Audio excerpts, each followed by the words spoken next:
Welcome to TOEFL Dedicated session number 5. In this session, we're going to be talking about listening. How's everyone doing today? So here's the thing about listening. Like every test prep thing, it's just a collection of skills. That's all it is. So let's actually talk about some of the listening skills that you need to work on if you want to get a high TOEFL score. So, skill number 1 is the ability to find the main idea. Now, the good news is the main idea is usually said where? Where is it usually said?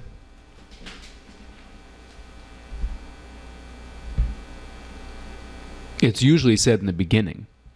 So that's actually something you can practice pretty easily. Now, is it always right in the beginning? Is it always like in the first 10 seconds? Not always. Sometimes it's 20 seconds, sometimes it's 30 seconds, sometimes it's literally right in the beginning. Like it's like the first thing they say. But in many cases, the author or the speaker wants to give a little bit of build-up, a little bit of kind of like an introduction, and then get into the hammer or something like that. Right? You guys get the idea. So that's skill number 1. Skill number 2 is the ability to take good notes. Now, a lot of people think that note-taking is not a skill. It is indeed a skill, 100%.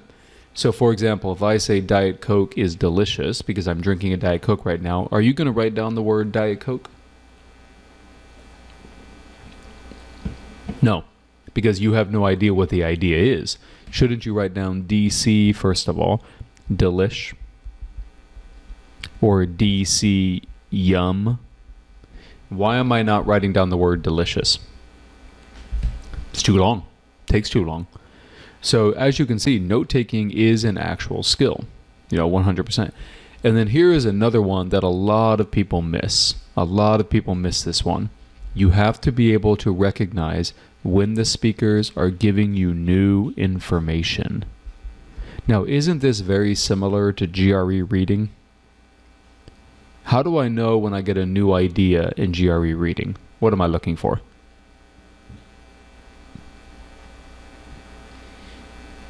You're looking for things like transition words, shifting words. You're looking for things like pauses, like when a speaker pauses, aren't they indicating they're about to switch to a new idea? You're looking for things like, like deep breaths and stuff like that. All of those things that indicate you have new information coming, right? Another thing that you have to be good at is inferring tone. Now, what do I mean by tone? What do I mean by a speaker's tone? Their feeling, right? Whether they are frustrated, whether they are happy, whether they are perplexed. You have to be able to kind of infer from the way they talk and the words they use how they're feeling. And then finally, you have to be able to make inferences. Now, inferences on the TOEFL are not as easy as you think they are, because they'll say something to the following, like imagine if you come up to me and you're like, Greg, what, and I'm like, you got me. And then the question's like, what does the speaker mean when he says you got me? And you have to answer that. Does anybody know what that means? Like when we say you got me, it doesn't mean dab dab dab. It doesn't mean sarcasm. It doesn't mean convinced. When a native speaker says you got me, what does it mean? It means they don't know the answer. It means they're confused. So if you say, what's the best, Italian restaurant in this city? And I'm like, you got me. That means like, I don't know. You tell me. So as you can see, these inferences are not as easy as you think they are. They're a little bit harder than people think. Okay? So here's the question. How do you get better at TOEFL listening? Do you just listen and listen to 100 passages? No, what do? You work on the individual skills. Can you get the main idea? Check. Can you take good notes? Check. Can you recognize when new information is given? Check. Can you infer author's tone? Check. Can you make inferences? Check. If you do all of these things well, what will your score be? 30 out of 30. Cool. So I thought today we were going to work on a couple of these skills. How does that sound? We're going to work on main idea. We're going to take a look at taking some good notes and then when to recognize new info. Notice we're not looking at any of the questions. You know, sometimes we're in such a hurry to look at the questions, right? We don't really want to be in a hurry to look at the questions. We'll look at the questions next class. All right, before we begin, any questions?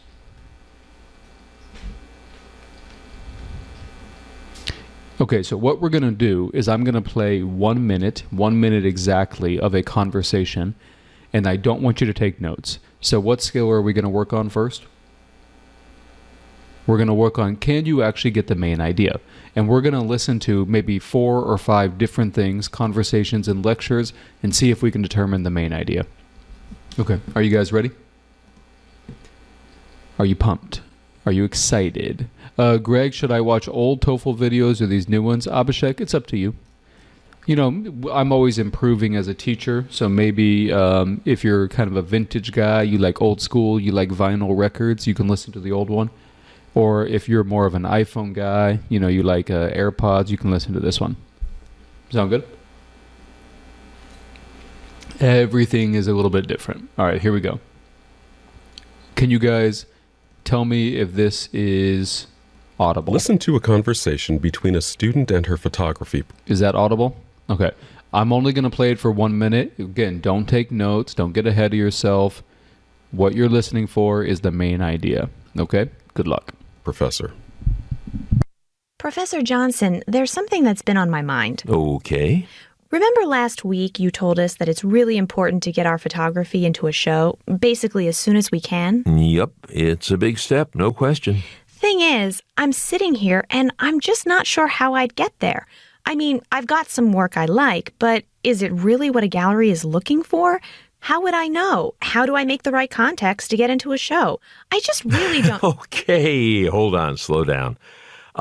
These are questions that, well, just about every young artist has to struggle with. Okay, the first thing you should do is you absolutely have to stay true to your artistic vision. Okay, everybody, in the chat box, what is the main... Now, remember, when we say main idea, we don't mean topic. Don't tell me photography, right? That's not the correct answer. You have to actually say something with a verb. So what is this woman asking the professor for help with? What is the main idea? Any volunteers? You guys know I like it when you talk to me. Any volunteers? All right, let's go with Shripriya. Hey, Shripriya, what do you think? Hi, Greg. So I think she's asking the professor whether she should be portraying her work in the show. Kind of. You're half correct. You're kind of half wrong. She's not asking whether she should, because in her opinion, should she or should she not? She definitely should. You know, she's already made that decision. She's already made that decision, everybody. So that's not exactly correct. Let's go to Liang. Hey, Liang, how are you? Hi, can you hear me? I can hear you.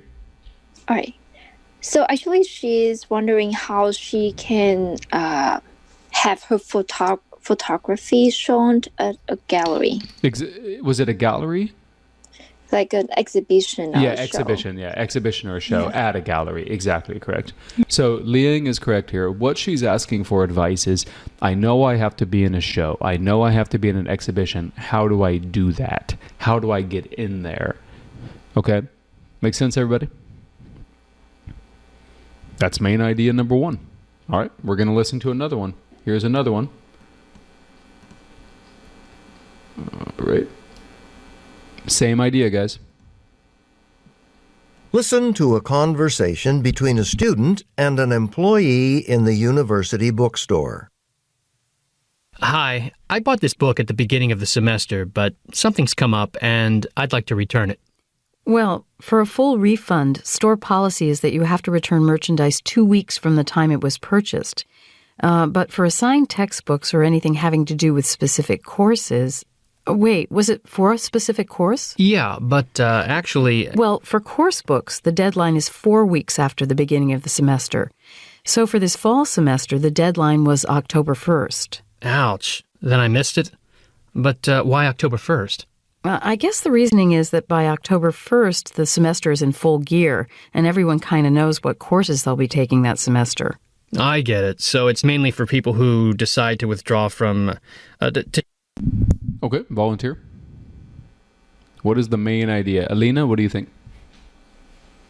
Hi, Greg. Hey, what's up? I think the main idea is how to return a book in this bookstore. So what are the conditions for returning, and if he could do this? Well, you're saying if, like we don't know the answer. So do we know the answer? Yeah, we know that probably he couldn't. Yeah, exactly. So But he hopes that maybe he could. Yeah, he definitely hopes that he can. But I would rephrase the main idea as he's trying to rephrase. He's trying to return the book, get a refund, but he does not meet the conditions. So yes, I agree with you. They're going to outline the conditions that you have to meet in order to get a refund on the book. But of course, he does not meet them. So that is exactly correct. Okay.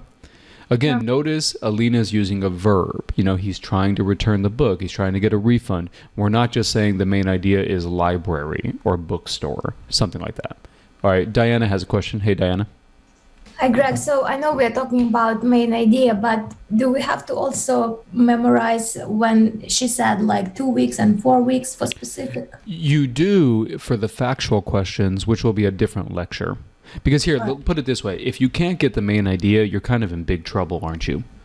Right. There's no need in talking about the factual questions. So what I want to do is I kind of want to build you guys a pyramid of TOEFL listening. You know, start with main idea and then build it up. Does that make sense? Yeah. Thank you so much. Now, before you guys get a little bit too overconfident, you know, overconfidence is not always bad. It's a good thing. Remember, the conversations are easier than the lectures, aren't they? Right? And on the real TOEFL, how many lectures do you have? 3 of them. 3. So conversations are about 2 to 3 minutes long. Lectures are about 4 to 6 minutes long. So now we're going to try a lecture. But here's the thing. It's the same idea. We're going to listen for 1 minute, and I want you guys to try to get the main idea. All right, so here we go. Listen to part of a lecture in a marine biology class. We know whales are mammals and that they evolved from land creatures. So the mystery is figuring out how they became ocean dwellers. Because until recently, there was no fossil record of what we call the missing link. That is, evidence of species that show the transition between land-dwelling mammals and today's whales. Fortunately, some recent fossil discoveries have made the picture a little bit clearer. For example, a few years back in Pakistan, they found the skull of a wolf-like creature. It was about 50 million years old. Scientists had seen this wolf-like creature before, but this skull was different. The ear area of the skull had characteristics seen... Okay, volunteer. Let's go with Abhilash. Hey, Abhilash, what's the main idea of this lecture? Hi, Greg. Hey. So the main idea would be the whales are the mammals that have been evolved from land-dwelling animals, but how did they transit from land to ocean? Yep, exactly. So it's basically it's solving the mystery, right?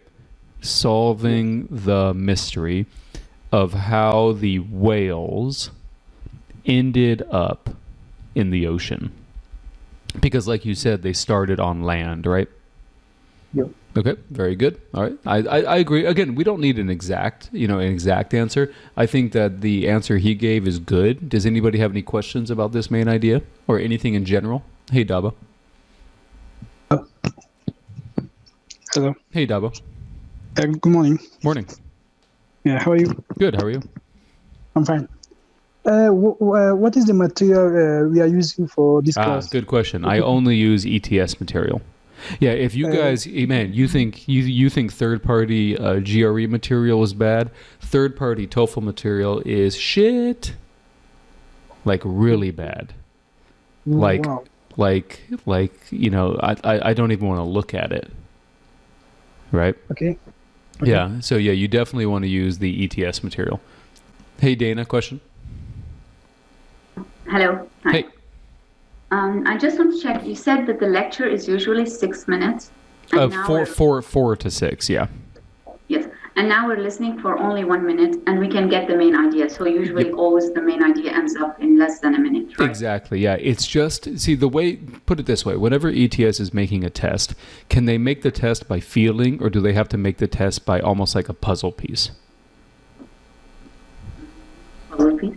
They can't, when these ETS people are making a test, they cannot do it by feeling. So what that means is they have very strict rules. Like, for example, they have to have the main idea in the beginning. They have to have 2 inference questions. They have to have a listen again question. It's a very procedural, very kind of rigid system that they have. And if you can figure out this system, you figure out how they construct the test. If you figure out how they construct the test, you can crack it. Thank you. Make sense? Yes. Okay, we have a question from Garvit. Hey, Garvit. Hi, Greg. How are you? Good. How are you? Yeah. So this is a general question. For the new TOEFL, so what would be a good source of time practice? What should we practice, and what for the time practice basically, so we get everything on the time. You should use all of the old TOEFL material because it's the same thing. That's what you should use. Yeah, so my recommendation is there's 3 books. You got the OG, the official guide that has 4 tests. You got the volume practice test 1 and volume practice test 2. So in total, that's 14 tests. Now remember, each test has 6 listening passages. So 14 times 6. I mean, that's a pretty big number, right?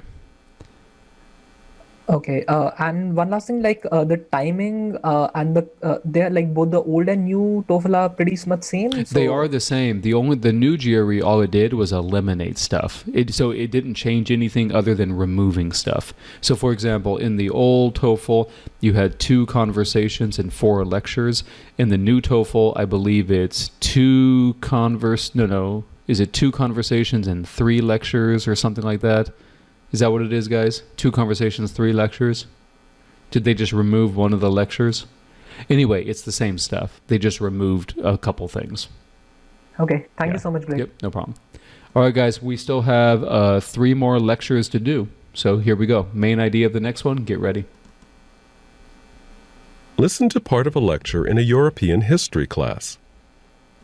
So would it surprise you to learn that many of the foods that we today consider traditional European dishes, that their key ingredients were not even known in Europe until quite recently? Until the Europeans started trading with the native peoples of North and South America? I mean, you're probably aware that the Americas provided Europe and Asia with foods like squash, beans, turkey, peanuts. But what about all those Italian tomato sauces, Hungarian goulash, or my favorite, French fries, those yummy fried potatoes? Wait, I mean, I knew potatoes were from where, South America? South America, right, the Andes Mountains. But you're saying tomatoes too? I just assumed since they're used in so many Italian dishes. Wait a minute. You're telling me that my pasta sauce is actually not from Italy? Are you serious? Mind blown. All right, volunteer. Let's go to Rohit. Hey, Rohit, what's the main idea? Yeah, hi. I think the main idea is, so they have a lot of preconceived notions of where the food is from, and the teacher is trying to, disabuse them of these notions? The teacher does not agree with the notions, but the students have these notions entrenched in them. So you are correct, but you're also not being specific enough. You know, the main idea is more specific than you think it is. Hey, Sanjeev, what do you think? Hey, Greg. So I think the lecturer is saying that of all the dishes that are popular in Europe, the ingredients are somehow tied with the American, somehow tied with the Americas. Yep. Yeah. So For example, they provide. Yeah, you're right. You don't need the example because remember, just main idea, right? So the main idea here, everybody, is that a lot of popular ingredients or dishes, so we'll just write down popular, dishes in Europe have ingredients from the Americas. And notice I'm saying Americas plural. What do I mean by that? Doesn't that mean North America and South America? Yeah, okay. Good job, Sanjeev. Now, the guy before, he wasn't wrong. He wasn't wrong. He was just not specific enough. Because remember, this is specifically about from the Americas, specifically to Europe. Does that make sense, everybody? Okay, we have two more lectures. Okay, next up is this one right here. Listen to part of a lecture in an ecology class. So, we've been talking about nutrients. Real quick, somebody said they mentioned Asia too, did they? Did I miss that? Let me listen again. Listen to part of a lecture in a European history class. So would it surprise you to learn that many of the foods that we today consider traditional European dishes, that their key ingredients were not even known in Europe until quite recently? Until the Europeans started trading with the native peoples of North and South America? Yeah, it's I haven't heard Asia yet, but let's keep listening. I mean, you're probably aware that the Americas provided Europe and Asia with food. No. They provided Europe. Oh, okay. Yeah. But again, still the main idea is Europe. But yeah, we can put Asia in here as well. Okay, cool. But the source is still the Americas. All right, next one, everybody. Listen to part of a lecture in an ecology class. So, we've been talking about nutrients, the elements in the environment that are essential for living organisms to develop, live a healthy life, and reproduce. Some nutrients are quite scarce. There just isn't much of them in the environment. But fortunately, they get recycled. When nutrients are used over and over in the environment, we call that a nutrient cycle. Because of the importance of nutrients and their scarcity, nutrient recycling is one of the most significant ecosystem processes that we'll cover in this course. The three most important nutrient cycles are the nitrogen cycle, the carbon cycle, and the one we're going to talk about today, the phosphorus cycle. So, here's a very, very, very good example of the main idea coming late, right? Like I said, in some cases the main idea is right in the beginning. In other cases it's maybe 10 seconds, 20 seconds later. So again, listen to where the main idea comes in. Listen. The three most important nutrient cycles are the nitrogen cycle, the carbon cycle, and the one we're going to talk about today, the phosphorus cycle. Right there. So what's the main idea? Volunteer? Let's go with Suji. Hey, Suji.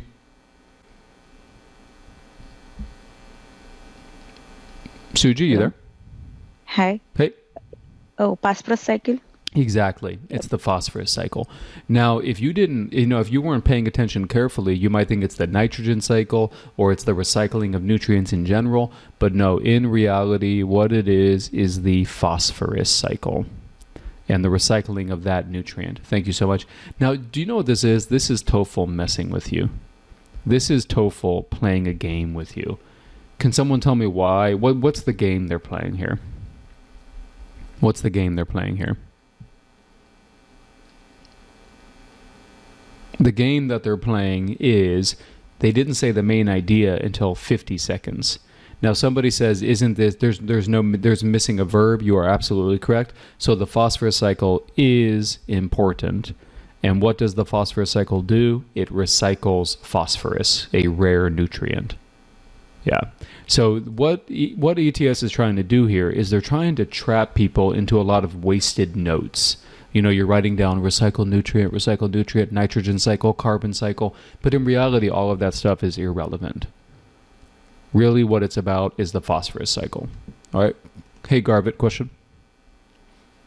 Yeah, so we got to know that the lecture is about phosphorus cycle because at the end it says, and today we are going to talk about phosphorus cycle. Exactly. Or, Yep. I missed anything. Exactly correct. So right here, that's exactly correct. Are the nitrogen cycle, the carbon cycle, and the one we're going to talk about today. And the one we're going to talk about today, the phosphorus cycle. The phosphorus cycle. So, the phosphorus cycle has been... Boom. So what's the main idea? The phosphorus cycle. Hey, Sagar, question? Yeah, so my question is, like the verb is missing over there. So if in a lecture, when the lecturer says that today we are going to talk about phosphorus cycle, but won't that be the topic for the lecture? No, the verb is actually not missing. It's just not right next to it. Because remember, she said that nutrients are scarce. So the recycling of nutrients is very important. She then talked about the phosphorus cycle. Put those two ideas together. The phosphorus cycle is very important because what does it do? It recycles phosphorus. Okay, so if suppose I'm having a conversation with you, and if I say that today let's talk about soil erosion. So in that case, will soil erosion be the main idea? Or will that be the topic? Without any pre-context, I would call that the topic because I don't know exactly what you're going to say about it. Are you going to say it's bad, it's good, it's expensive, it's cheap? You know what I mean? Yeah, okay, got it. Yeah, makes sense? All right. Yeah. Hey, Jamie, question? Hey, Greg, can you listen? Can you hear me? I can hear you. Yeah, so I just rephrased that as nutrient recycling methods, particularly phosphorus cycle. Is that great? It's okay, but it's actually not necessary because I doubt you're going to have any questions about the nitrogen cycle or the carbon cycle. Nutrient recycling methods. That's my point. And then she gave 3 examples, right? She gave the nitrogen cycle, the carbon cycle, and the phosphorus cycle. My guess is there's going to be 0 questions about the nitrogen carbon cycle, which means that your main idea is not exactly hitting the nail on the head. Okay, so it is phosphorus cycle is important. Yeah, it's literally the phosphorus cycle. Yeah. Okay. Yeah. Good. Cool. Yeah, it is. Thanks. Yep. All right, guys, let's do one more. Last one that we're doing today for main idea. Listen to part of a lecture in a psychology class. Okay, if I asked about the earliest thing you can remember, I'll bet for most of you, your earliest memory would be from about age 3, right? Well, that's true for most adults. We can't remember anything that happened before the age of 3. And this phenomenon is so widespread and well documented, it has a name. It's called childhood amnesia and was first documented in 1893. As I said, this phenomenon refers to adults not being able to remember childhood incidents. It's not children trying to remember events from last month or last year. Of course, it follows that if you can't remember an incident as a child, you probably won't remember it as an adult. Okay, volunteer. This is our last one. Hey, Farina, what do you think? So the teacher is explaining about childhood amnesia. Which is what? I don't know. Well, if you don't know what it is, you don't really know what the main idea is, right? So you don't know what it is? Yeah, I know. A child can remember anything before the age 3. Exactly. Yeah, it's the inability, and remember, it's not the child; it's the adult.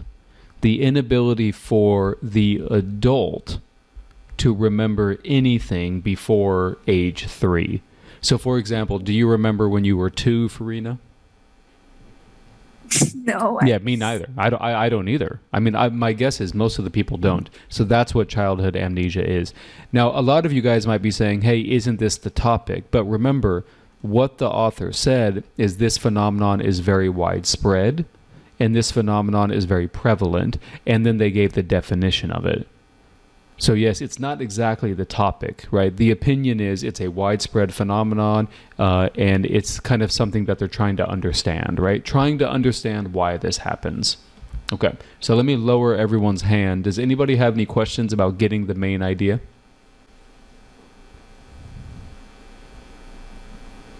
Okay, now here's the cool thing about the TOEFL. The first question is always a main idea question. All right, do you want me to show you guys the first question? Let's see if we can answer these. Okay, just try your best to remember everything that we said. So if you can get the main idea, you should be able to get 1 free point. Okay, so here is the first one.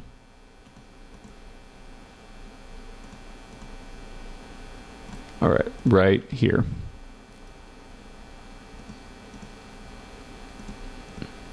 Okay, guys. Remember, this is why does the student go to see the professor? I believe this was the photography one. Go ahead, take a shot.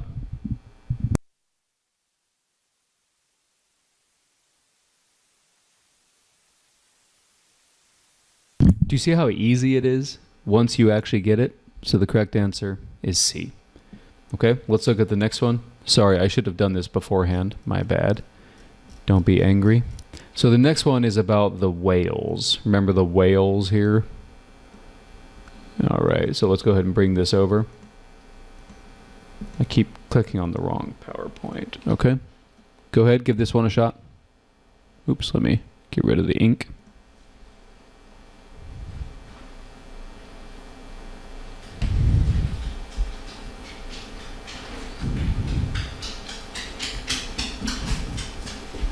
Now here you can use a nice process of elimination, okay? Is it about similarities among whales, yes or no? Nope. Is it about similarities between whales and modern day animals? Nope. Is it about difficulties? Nope.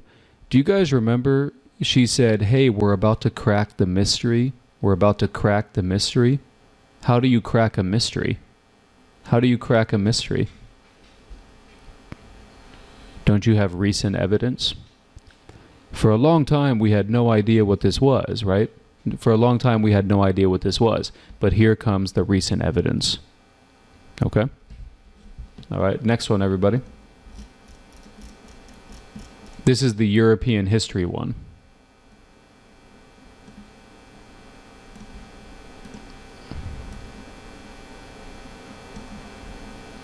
All right. Go ahead and give this one a shot.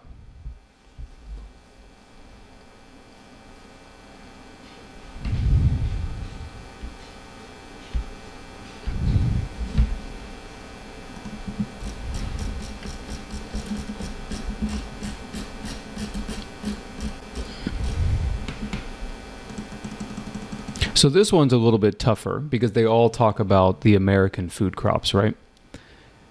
They all talk about the American food crops. So you really are going to have to choose B or C. Everyone agree with that? B or C? Whenever you get a 50-50, what do you need to do? Whenever you get a 50-50, what do you need to do? You need to find something wrong with one of them. Can somebody tell me something wrong with one of these? Can anyone find it?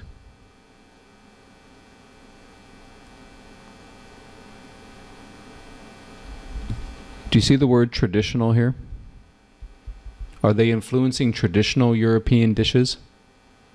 Or are these like new things?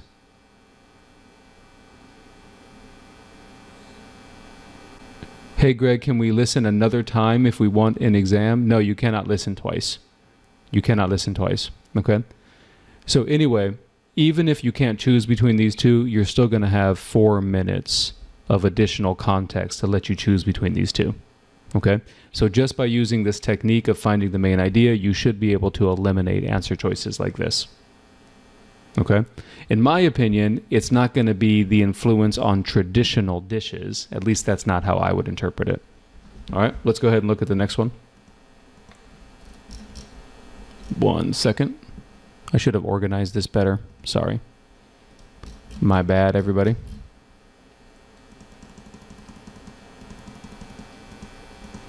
Okay, next one is the conversation. Do you remember the conversation? The guy goes to the bookstore. The guy goes to the bookstore. Okay, go ahead and choose the best one.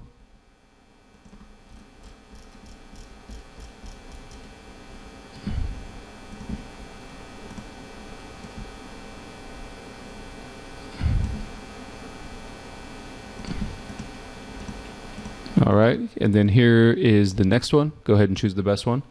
I'm just going to bring them all on.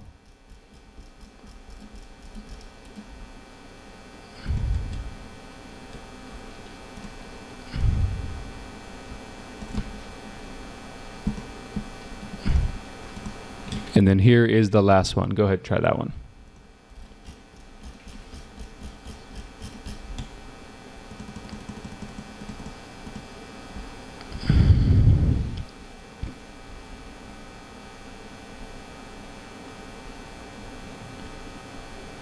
Okay, so here we go.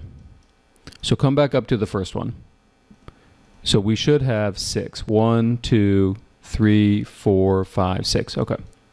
Okay. So this one right here is, we know, number 1. I'm looking at the answer key right now.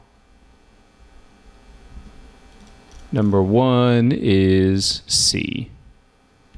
Right there. Number 2, I initially was leaning toward A, but I think the answer key says one thing different.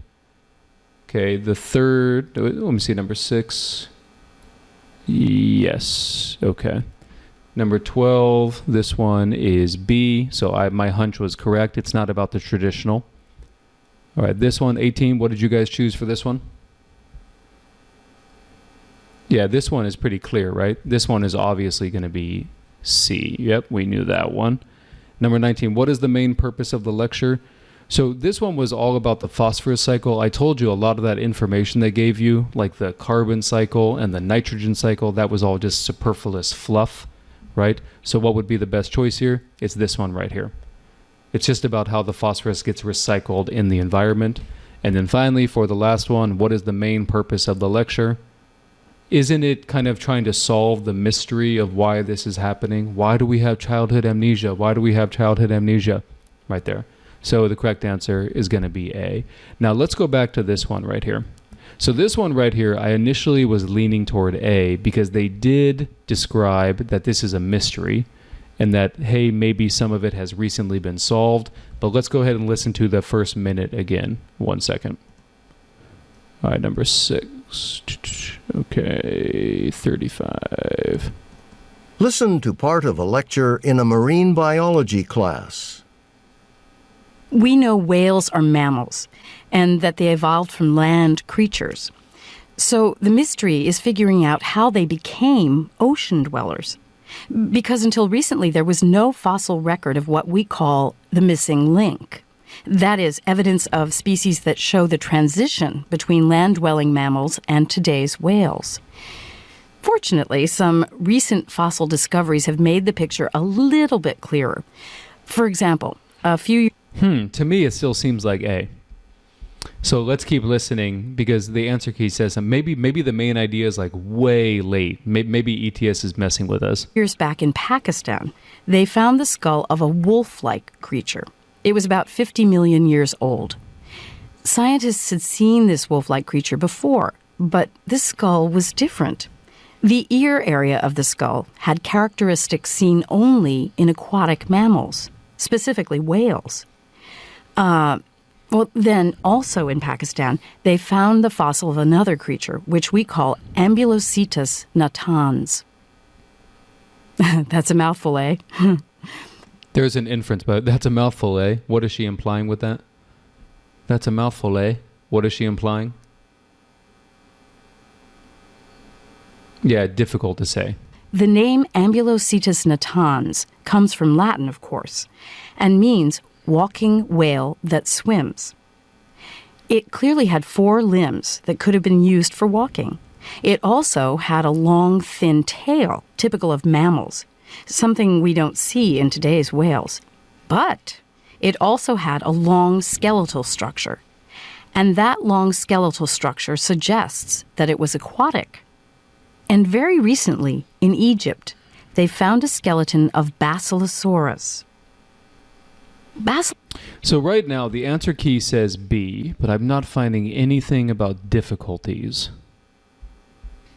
I'm not finding anything about difficulties. Has anyone heard anything about a difficulty? Yes, it's also true there's no hippopotamus. That's also true as well.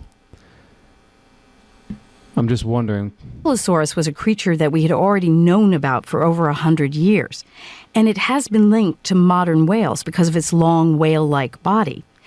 But this new fossil find showed a full set of leg bones, something we didn't have before. The legs were too small to be useful. They weren't even connected to its pelvis and couldn't have supported its weight. But it clearly shows Basilosaurus's evolution from land creatures. So that's a giant step in the right direction. Even better, it establishes Ambulocetus as a clear link between the wolf-like creature and Basilosaurus.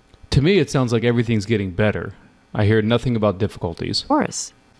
Now, these discoveries don't completely solve the mystery. Oh my God, ETS. You bastard. Wow. Okay, so it seems like the main idea doesn't come until 222. Okay, now this is a very extreme case, everybody. This is a very, very extreme case.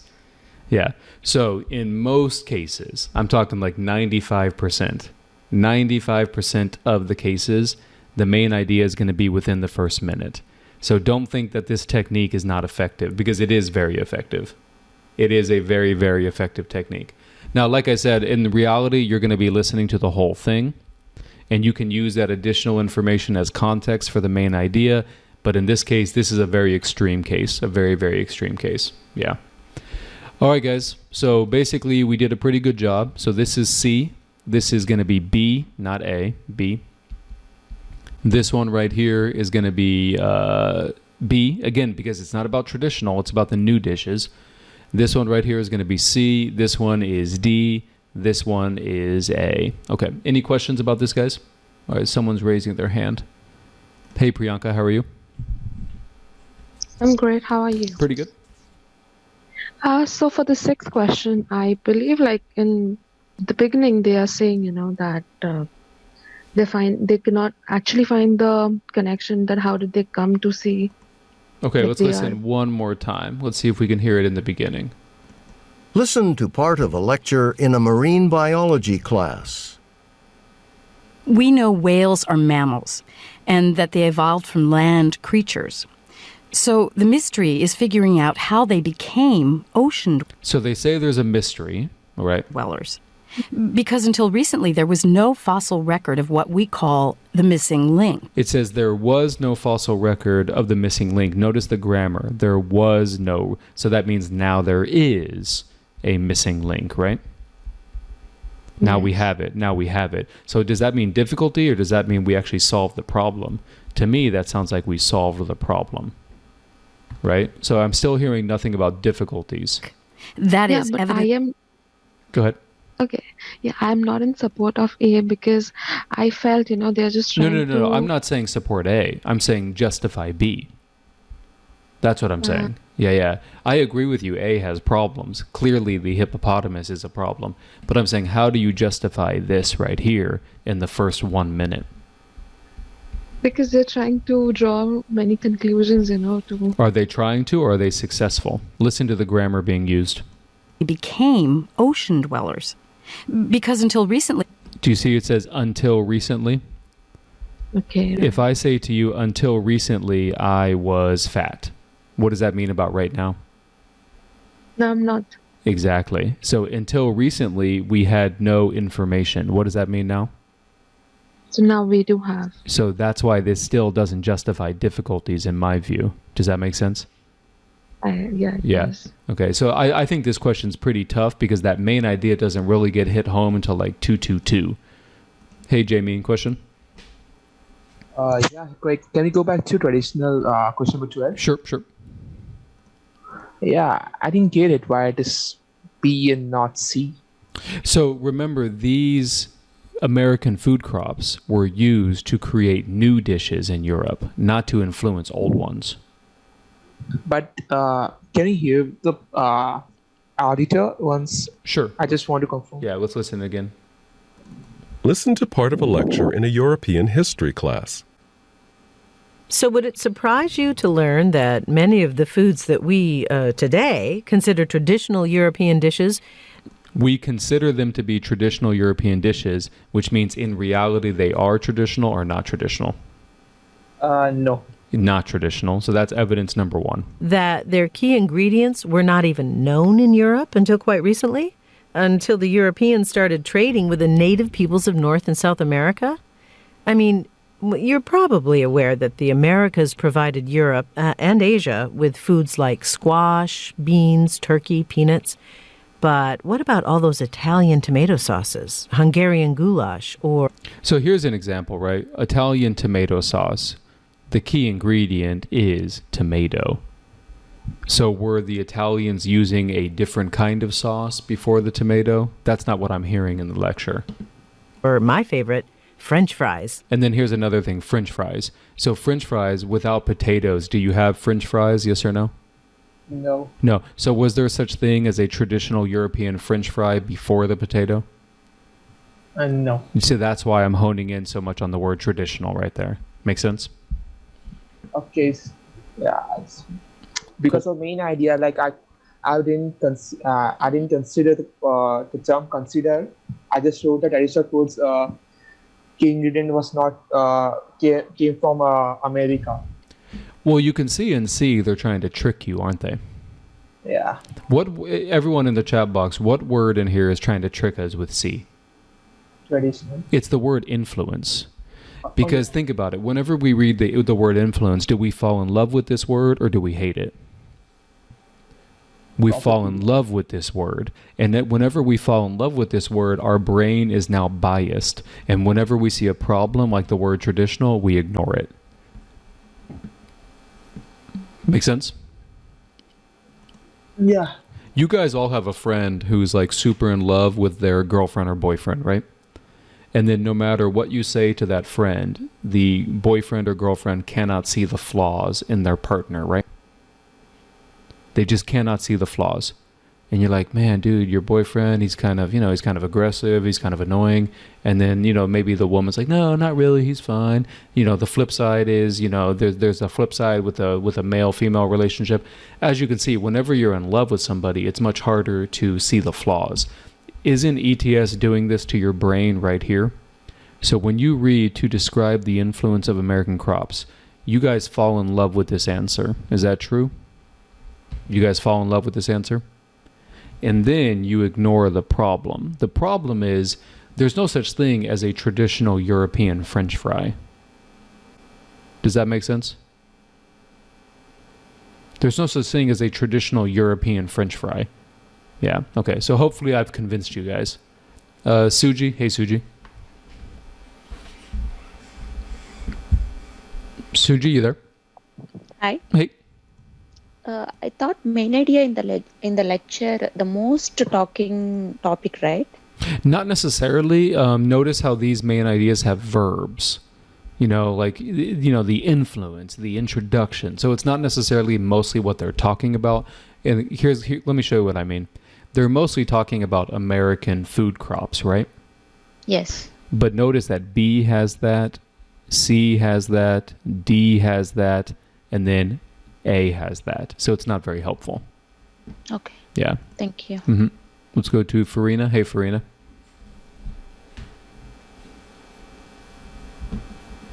Farina, are you there? Okay. Sagar. Hey, Sagar. Yeah, hi Greg. So hey. My question is in the amnesia one and the phosphorus one. Okay, so let's go to the, this is the phosphorus one. Go ahead. Yeah, so to finally basically select the answer, is it possible to select it based on the first? Because I believe that they only talked about the phosphorus cycle. Like today we are going to talk about phosphorus cycle. After that, they just ended it over there. Yeah, you're missing all the context that came before. So remember before she said nutrients are very rare. Remember she said that? She said nutrients are very rare. And of course, phosphorus is a nutrient, which implies it's rare. She then said, oh, in order for them to get back into the environment, there has to be some recycling process. So if we connect that with, hey, today we're going to talk about the phosphorus cycle, that indicates that she's going to talk about how phosphorus gets recycled in the environment. And then Sagar, I know you also had a question about the other one. Yeah. So in this one also I have the same question that is it possible, like you marked A from the first minute only. So I marked D as the answer over here. Okay, let's listen to that one again, okay? All right, so that is number 42. So here we go. Listen to part of a lecture in a psychology class. Okay, if I asked about the earliest thing you can remember, I'll bet for most of you your earliest memory would be from about age 3, right? Well, that's true for most adults. We can't remember anything that happened before the age of 3. And this phenomenon is so widespread and well documented, it has a name. It's called childhood amnesia and was first documented in 1893. As I said, this phenomenon refers to adults not being able to remember childhood incidents. It's not children trying to remember events from last month or last year. Of course, it follows that if you can't remember an incident as a child, you probably won't remember it as an adult. Okay? So why is this? So right there, that's 57 seconds. That's 57 seconds. So it is true that this is not exactly straightforward. So hey, Sagar, are you there? Yeah. Okay. So let me tell you my thought process here. Number one, childhood amnesia has one feature or multiple features? Multiple features. Are you just saying that, or is that what the passage said? The passage said only one, that we are unable to remember before the age 3. Exactly. Do we have any evidence that there's key features? No. No. So that's number one. But again, I'm not saying that's entirely solid evidence. But then finally, before the 1 minute mark, she did say, why is this? Of course. I marked D. Yeah. I marked D, not B. D, to discuss why the ego diminishes as a person ages. No, that's off topic. Yeah, that's not what the passage says.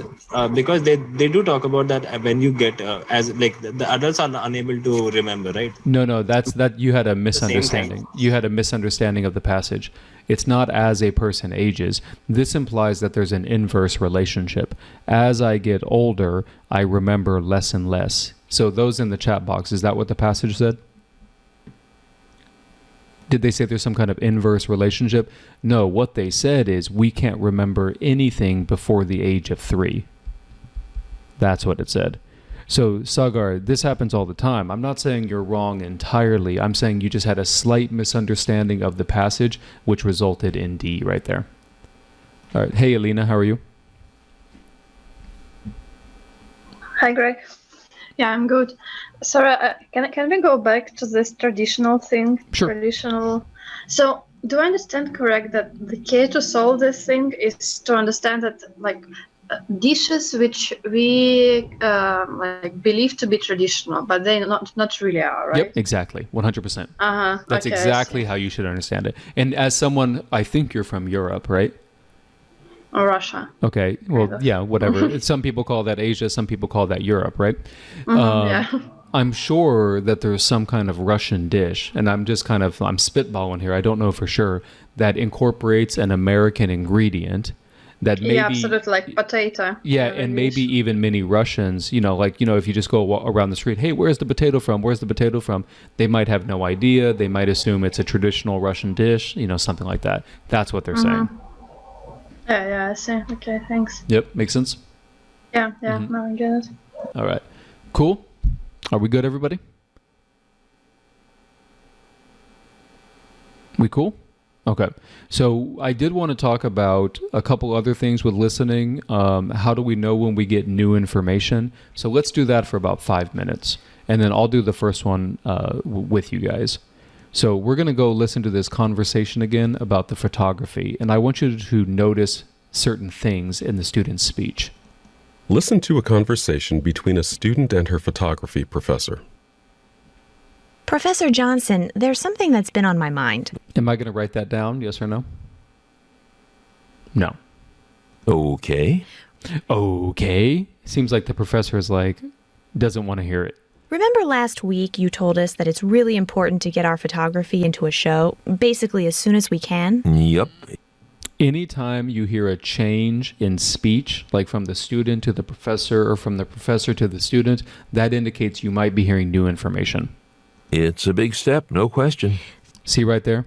So notice she said, hey, remember we talked about that thing? And he says, it's a big step, no question. He's saying it's important. Okay, next one.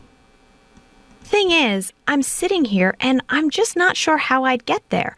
I mean, I've got some work I like, but is it really what a gallery is looking for?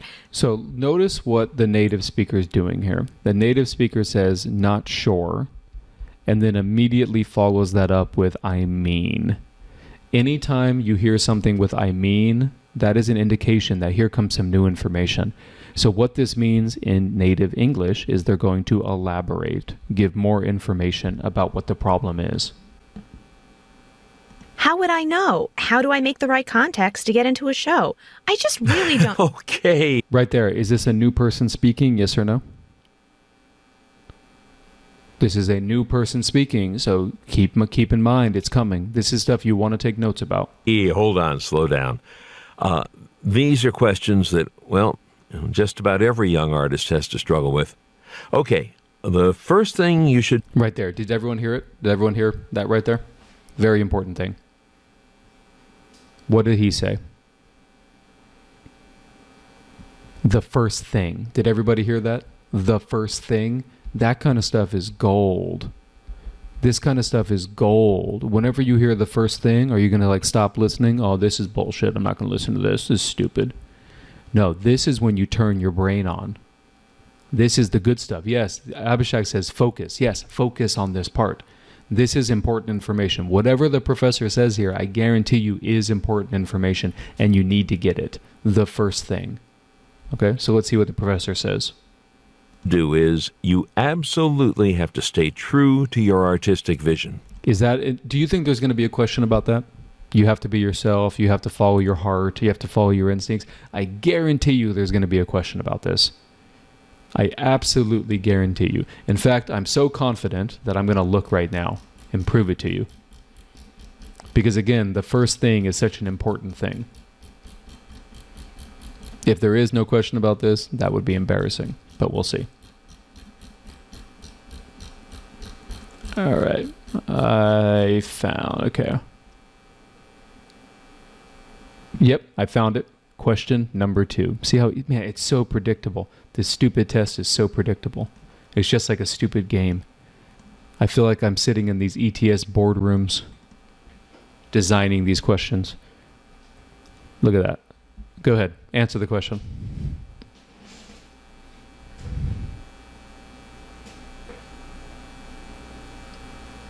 See? Isn't the answer B? Right there. By following one's... The first thing is you absolutely must stay true to your own views, your own vision. Right there. So do you see kind of how predictable and structured this test is? And then how did I know to pay attention to this information? I knew to pay attention to it because of the phrase, the first thing. Okay, let's listen a little bit more. Let's do a little bit more here. Take the pictures you want to take. Is that new information? No. Don't start trying to catch the flavor of the month. Is that new information? No. A lot of people think note-taking is just like constant note-taking. No, this is not new information. Be trendy because you think you'll get into a show. That never works. Not new information. Because you wind up creating something you don't really believe in. Not new information. It's uninspired. Not new information. And won't okay, maybe make any shows. And you won't get into the show. I've seen it happen so many times. This doesn't mean that... This doesn't mean, boom, right there. Is this new information? Yes, it is. See how you hear these key words? This is when you focus. You just had your brain off for about 5 or 10 seconds. Your brain was off because the professor kept on repeating himself. Here, for example, if I say to this, the thing is, bananas are delicious. When you eat it, it tastes good. When you put it on your tongue, you have a positive reaction from it. When you consume one, you feel happy. Is any of that new information? No. But then I go, wait, but this doesn't mean, and then you turn on your brain again. And then you turn on your brain again. Let's see what he says. You should go into a cave. Keep up with trends. Even think about how your work might fit in with them, but don't mindlessly follow them. Okay, what did he say about trends? Should I completely ignore them? Yes or no? No. He says you shouldn't completely ignore them. You should be aware of them. Okay? Make sense? All right, let's listen a little more. Well, should I start taking notes? Yes. Yeah. Yeah. I can see that. I think, though, that I've always been able to stay pretty true to what I want to create, not what others want me to create. I think that comes through in my work. Okay. Yeah, I'm with you. Yeah, okay. Just remember that it's one thing to create work that you really want to create when it's in the classroom. The only thing at stake is your grade. But, hear the but, hear the but. Hear the phrase, it's one thing. This tells you to focus. Here comes new information. Work created outside the classroom, that can be a different story. That can be a different story. He's going to elaborate on this. Now, I'm not talking about technique or things like that. It's just that there's so much more at stake when you're out there making art for a living. Okay, new information. What is he arguing here? He's doing a contrast between the classroom and reality. What is he saying?